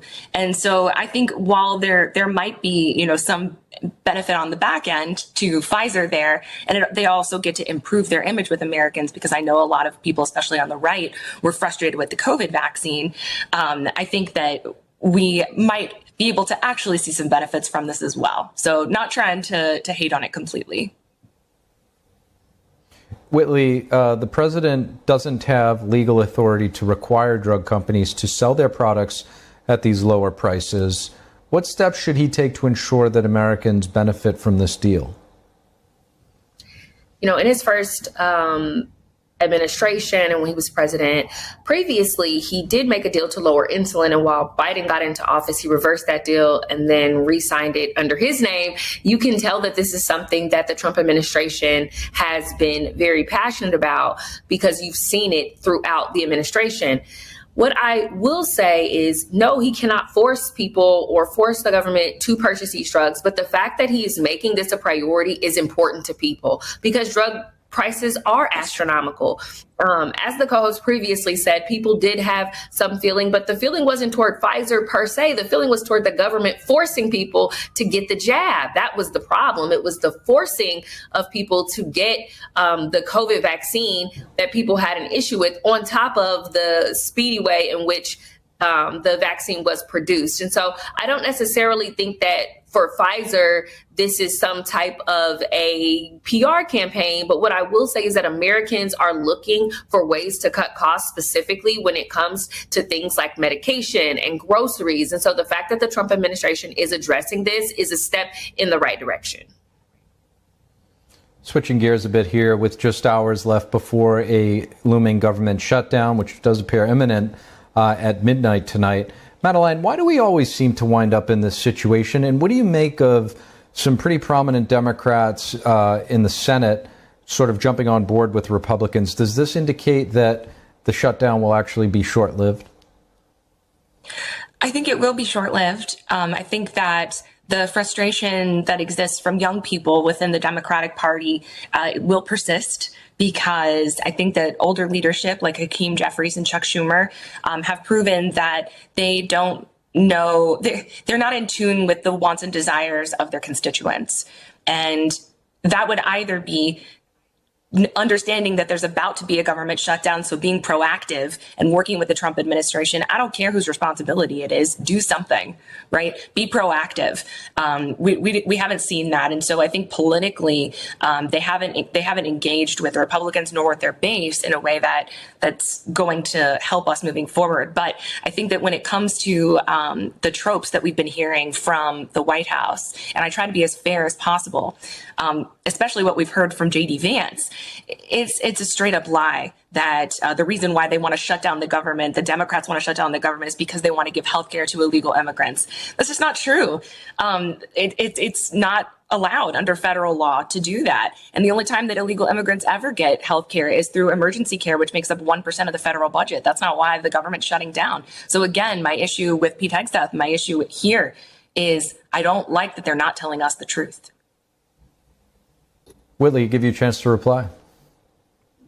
Yeah, I think that's a really interesting take. The truth of the matter is that no one is finding common ground in Congress right now. And so what is happening is that the people end up suffering. When they cannot come together, when they cannot pass an extended resolution, the people is who gets the short end of the stick. I was just planning to bring a nonprofit group to DC and to go to the Capitol and go on the Hill and all of these things, but got an email today that the government will more than likely be shut down for this. And so this money, this program, and this opportunity for me to connect the youth, with civics, with engagement, with political leadership and development is now null and void on top of the other services that may not be available during this time. And I think that it's incumbent upon Congress to build common ground with each other, to get things passed in order for this country to continue to move forward. It may not be your problem, but it is your issue. So let's work together and resolve it.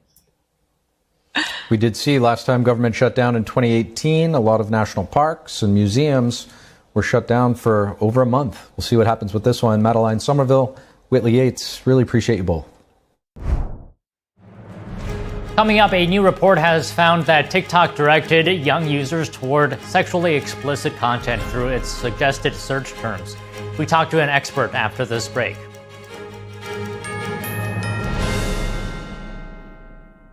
I'm excited to announce that we're having our biggest 3-in-1 sale ever with a limited edition product, a back-in-stock special, and a closeout deal you won't find anywhere else. So go to MyPillow.com or call the number on your screen. Use your promo code to get our MyPillow bed sheets, only $29.88. Any color, any style, any size, even kings. Regular $119.98, only $29.88. Once they're gone for good. How about our My Towels? They're finally back in stock, but not for long. Get a 6-piece My Towel set, regular $69.98, now only $39.98. And for the first time and the only time ever, get our limited edition premium My Pillows. They're made with Giza cotton and designer gusset. Queen $17.98, Kings only $19.98. So go to MyPillow.com or call the number on your screen. Use your promo code to get the best offers ever. Quantities are extremely limited, so order now.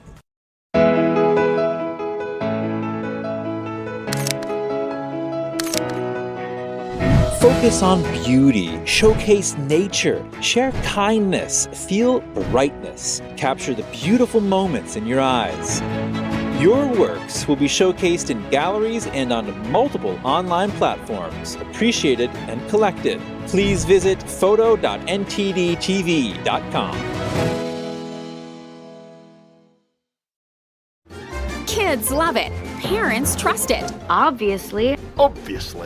Explore GJW Plus Kids Series and Gone Gion Campus courses led by expert educators.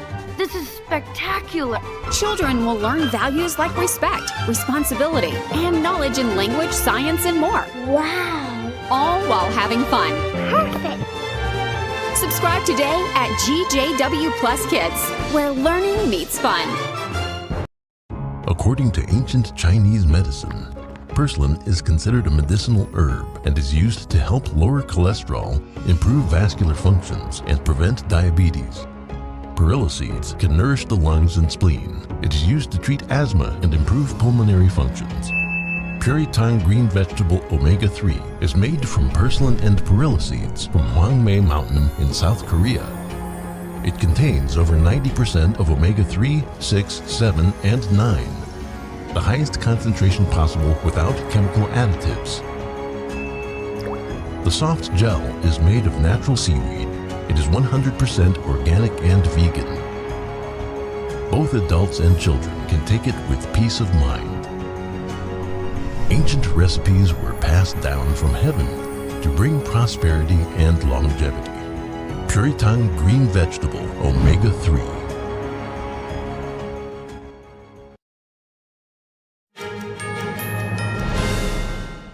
A new report has found TikTok directed young users toward sexually explicit content through its suggested search terms.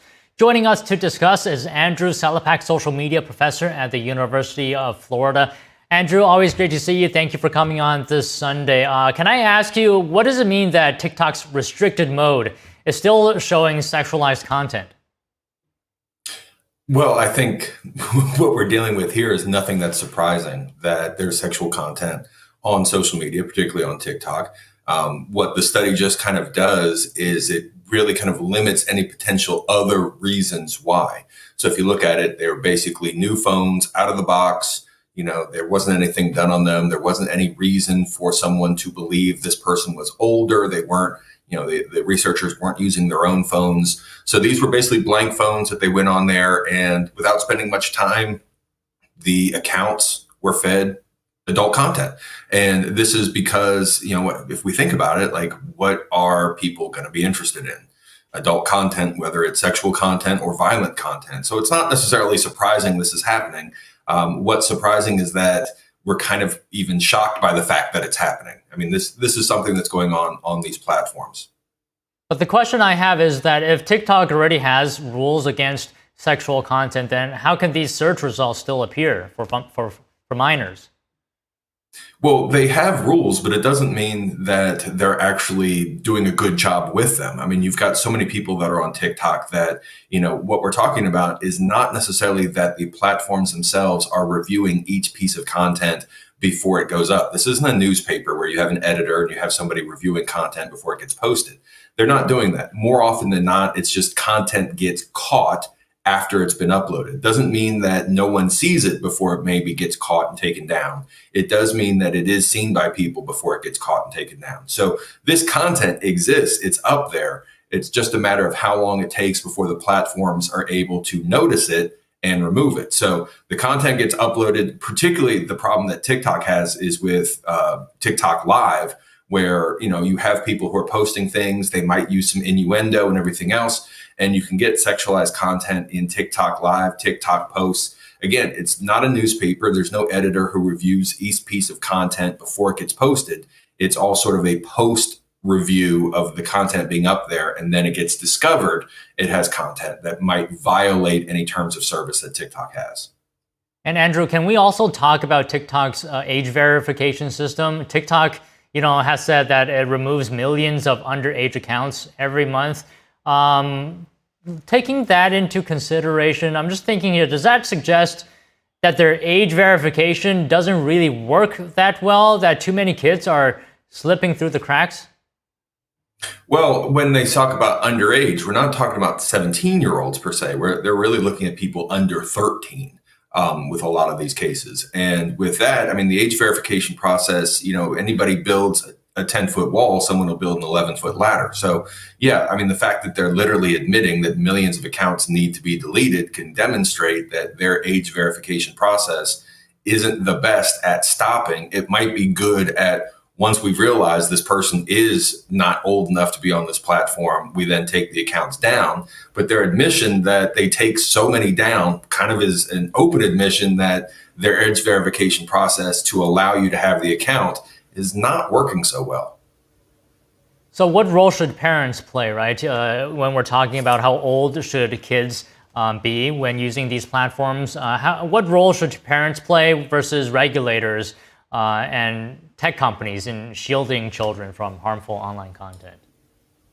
Well, one of my big things is that it's important for parents to just understand the platforms and the type of content that's on there. Young kids are going to be using these platforms. They're going to find ways to use the platforms and get content that parents might not want them to be on. So the first step I think is important is for parents to understand what these platforms are, the type of content that their child could see on there.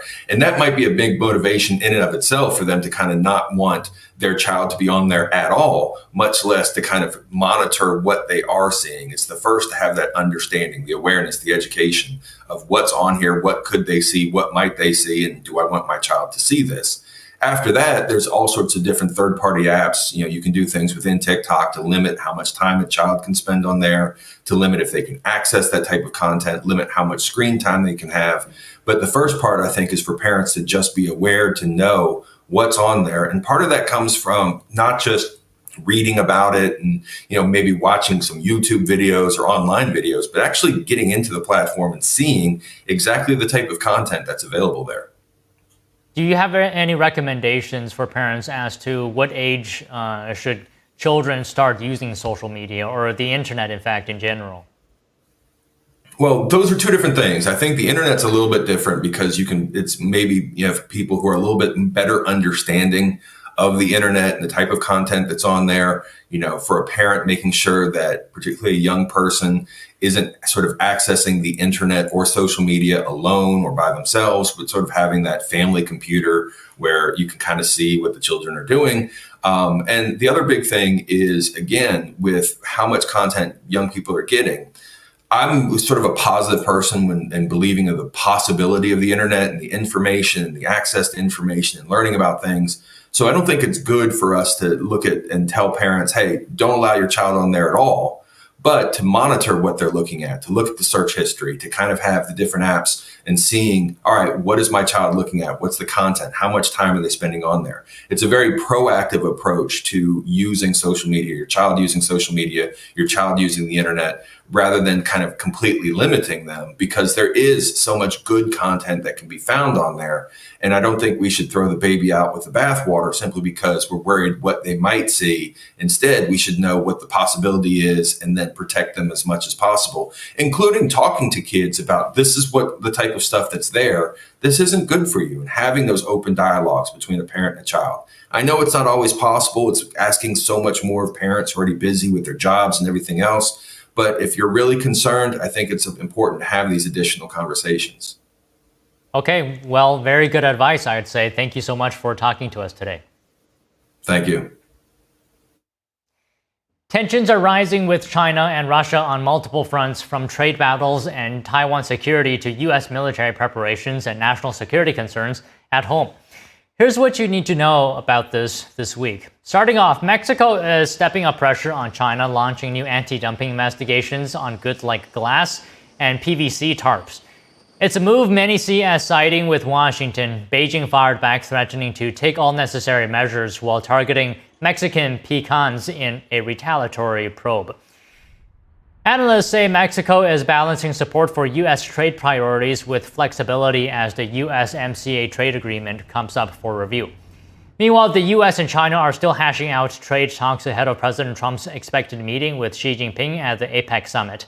Treasury Secretary Scott Bessent predicts a pretty big breakthrough, but Beijing has yet to order this year's soybean crop, leaving farmers in the U.S. waiting for support plans. And as trade talks move forward, Washington is reaffirming its stance on Taiwan. Despite Chinese leader Xi Jinping's recent push for a formal U.S. opposition to Taiwanese independence, the State Department says policy hasn't changed. Acknowledges Beijing's stance toward Taiwan under the One China framework, but will continue defending the island's semiconductor production. At the same time, the Pentagon is quietly ramping up missile production, doubling or even quadrupling output of key systems like the Patriot interceptor. This comes as China rapidly expands its arsenal, and Russia's reportedly helping train Chinese troops for a possible Taiwan invasion. The U.S. is signaling readiness to defend its interest in the Asia-Pacific. And back at home, national security concerns are popping up in unexpected places. Protesters in Manhattan targeted the Chinese coffee chain Luckin Coffee. They're warning that the company's mandatory app could put American users' data at risk. Luckin Coffee is based in China and therefore under the Chinese Communist Party's purview.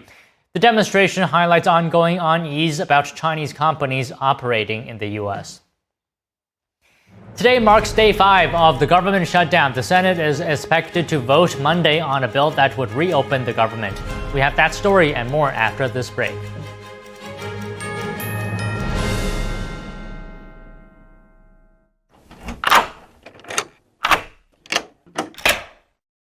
I'm Jonathan Lawson. If you're 50 to 85, I have an important message about security. Write down the number on your screen so you can call when I finish.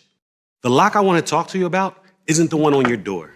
This is a lock for your life insurance, a rate lock that guarantees that once you're insured, your rate can never go up at any time for any reason. But be careful. Many policies you see do not have one. But you can get a lifetime rate lock from Colonial Penn. Call this number to learn more.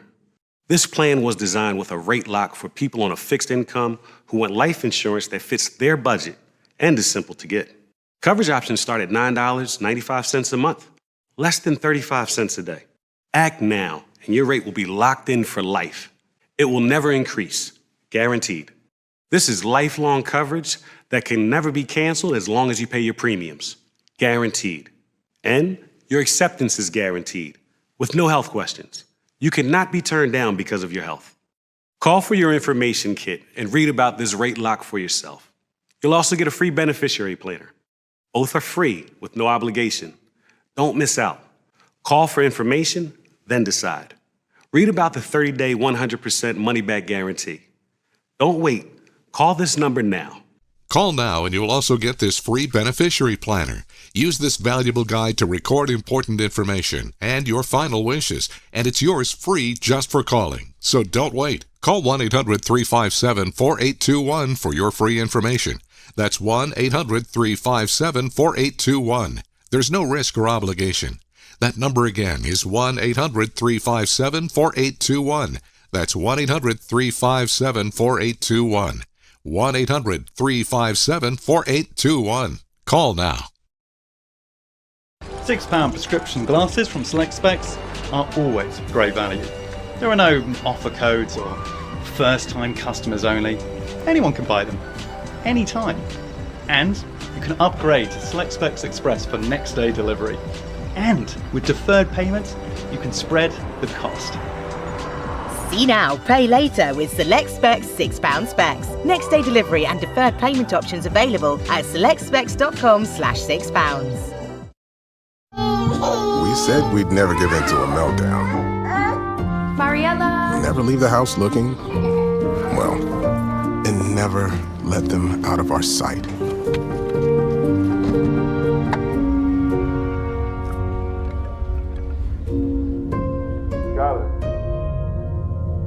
Cars get hot fast, and kids can be at risk. Before you leave the car, always stop, look, lock.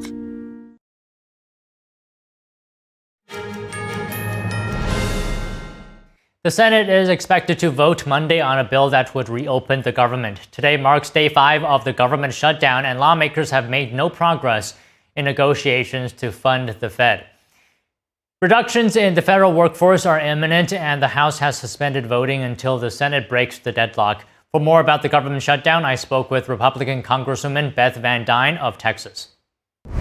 A White House memo is saying that, Democrats have shut down the government over free healthcare for illegals. It says that their CR proposal will spend nearly $200 billion with the B on healthcare subsidies for illegal immigrants and other non-citizens. So, Congresswoman, can we get your thoughts on the situation as of right now? Well, I think it's more than just the $200 billion that they're looking to spend. It's a $1.5 trillion cost if you went through their wish list of demands. I think the Republicans very clearly do not want to shut the government down.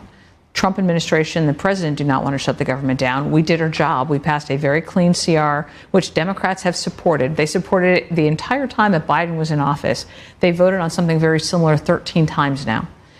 What they're trying to do is reverse, the bills that we have passed since Trump has been in office. And I think it's absolutely ridiculous that this is the hill that they're willing to die on. They are not looking out for their citizens. They're not looking out for even federal workers. They are choosing instead to defend people who are in our country illegally. Okay, Congressman, let me ask you if this sounds reasonable to you. Let's keep the government open, and then we can talk about whether it's healthcare or spending later. Even Vice President J.D. Vance. I was going to say, you sound exactly like Vice President Vance. That's exactly what he's been talking Democrats about. have some points that are worth discussing, but let's keep services running and federal employees paid. No, I think what they'd rather do is hold the entire country hostage. This has been done before. This is not new, but it's crazy that every single time we can do the right thing, they choose to defend the wrong people and not do the right thing by the American people. We've got 1.3 million active military that are going to go without pay. You've got 100,000 federal law enforcement officers that are going to go without pay. You've got 13,000 air traffic controllers that are going to go without pay. You've got WIC benefits that is going to run out of funding next week. You've got telehealth services for seniors that's going to stop with this shutdown. If you're concerned about the American people, allow the government to stay open and let's have these conversations like adults. But instead what they're doing is they're kind of throwing a tantrum. We've seen it before, and they're holding the American people and the American government hostage. And you mentioned a great point earlier that during the Biden administration, there were 13 instances, right, where Democrats voted for short-term funding measures. How do you see this ending? House Speaker Mike Johnson saying that this is the same bill they voted before. This is the same bill they voted before. And quite honestly, a lot of Republicans did not want to vote for it because it continues the same spending levels. And a number of us are trying to get back to pre-COVID level spending. So this was a compromise that Republicans made in order to keep the government shut down. But Democrats it's never good enough. They're going to continue to want more. So I think how this is going to end, I know that there are theories that this is going to last potentially months, weeks. I think it's going to be shorter than that. I think Democrats are going to recognize the fact they're going to start getting calls from federal workers in their districts.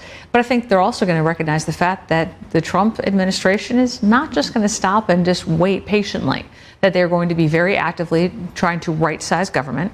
I think, Carolyn Leavitt today and Russ Vought have been very clear that there's a strategy to be able to right-size government, and this provides them an opportunity to do that. Every single time we go into a government shutdown, what it does is it allows the administration to be able to have basically full control over the agencies, and we lose control as a Congress to be able to really have an influence. So I didn't want the Biden administration to have that much control, which is why I had supported some CRs in the past.